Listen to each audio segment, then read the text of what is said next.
Good morning, everybody. Welcome to the media availability for Winnipeg Jets forward Mason Appleton. Anyone with questions for Mason, please use the raise hand function now. I'll create a queue.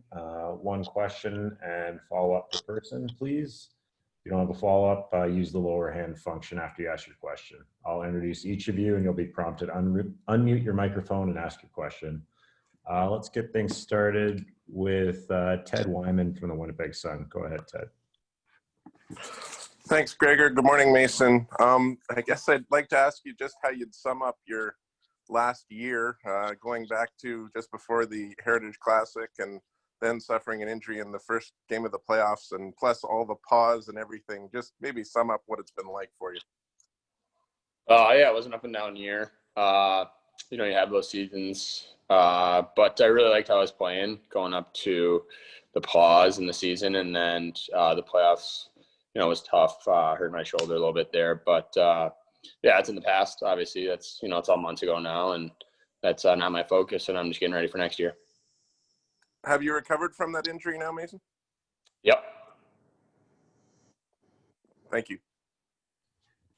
And we'll go to Paul Edmonds from TSN 1290. Go ahead, Paulie.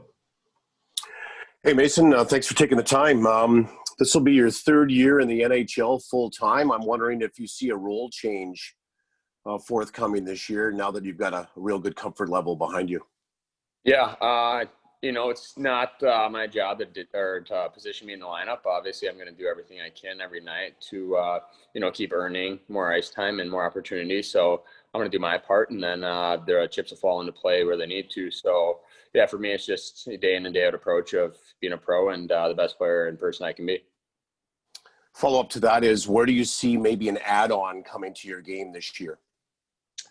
I think my role on the penalty kill is definitely something that's starting to come about. I proved that last year at the end of the season. I can be effective in that role and, did a good job in that. So hopefully there's an opportunity for growth there. And, playing a fourth line winger role, you never know, with an injury or something, you can move up the lineup really quick and trades can happen. You're never too sure. So you just got to control what you can control, and the rest will take care of itself. Thanks a lot. Good to see you again. Yep, you too. And we'll go to Ken Weeb from sportsnet.ca. Go ahead, Ken. Thanks, Gregor, and thank you as well, Mason. Just kind of piggybacking on what Paul was talking about, what did it mean to get a glimpse of those top 6 minutes when you were filling in there at times this year, and would you like to try to build on that, I guess? Yeah, of course. Yeah, definitely build on that. It was good. I think, we were winning hockey games and playing in the top 6. There's a lot of opportunity playing with really good players. There were a few games in a row where I was with Wheeler and Ehlers, and I thought we did some good things. And I think that, when we're healthy and I was playing down in the lineup, I think that at the end of the season with, Perreault and Shore, we were clicking as well. So, yeah, there's definitely room to grow and room to move up and down the lineup. So I'm excited for this coming season. And Ted touched on, all the things that you went through this year. I'm just curious if you can give us a glimpse into, like, how would you audit your season? I mean, how do you go about looking at what you did well and what you want to do better? I know a couple of years ago when we talked, you said you wanted to work on your shot a lot. Do you have a number one priority for this offseason?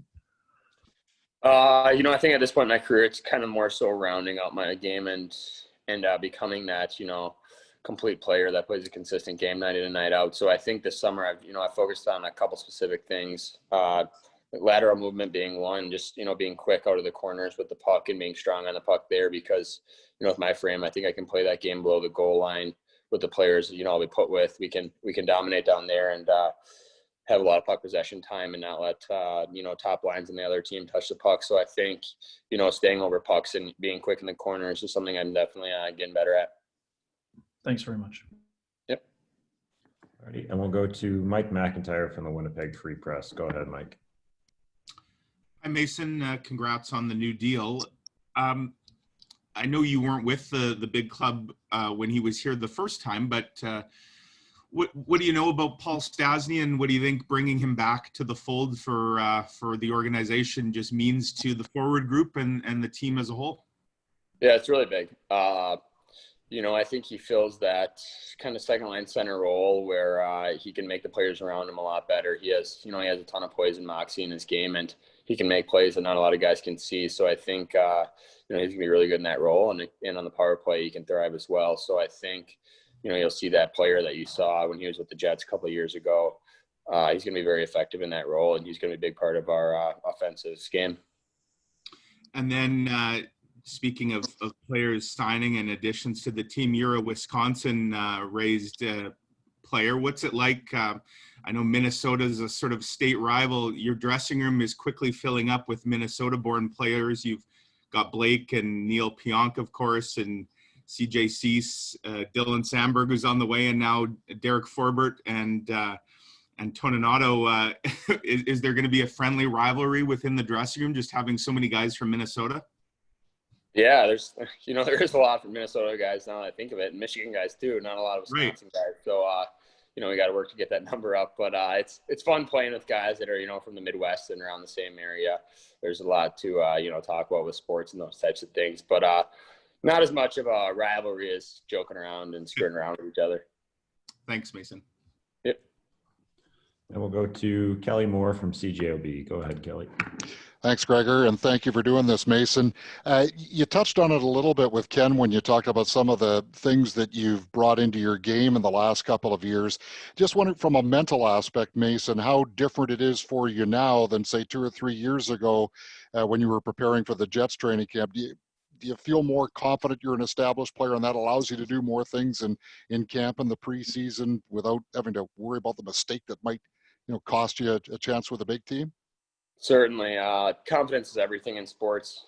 And when you're trying to, make an NHL club, you don't have that confidence right away, no matter what type of player you are. You got to go and earn that, and that's through, games played and spending time in the league. So I think heading into this training camp, I'm, much more comfortable. I feel much better about my game and, where it's headed. So, yeah, like I said, confidence is everything, and my confidence is high right now, and I'm excited for camp. Yeah, and I'm not sure what your mindset was a year ago coming into camp, but I mean, it's been well documented, the upheaval with the surprise of Bufflin and, some of the guys that had to leave and that type of thing. Is there a little bit more of a, what's the word I'm looking for here? A little bit more of an expectancy of what's going to happen from day one of camp till you drop the puck in the regular season, COVID notwithstanding?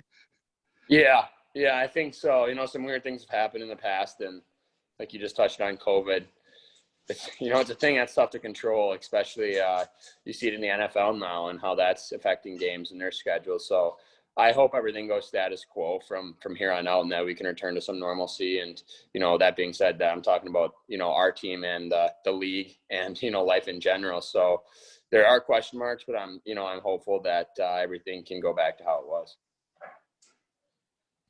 Thank you. Alrighty, and we'll go Ken Weeb from Sportsnet again. Go ahead, Ken. Or just on the business side, Mason, obviously you had arbitration rights. Why did the 2-year bridge make sense at this time? And did you have, some consideration to going through arbitration, even though the process can be a bit daunting at times?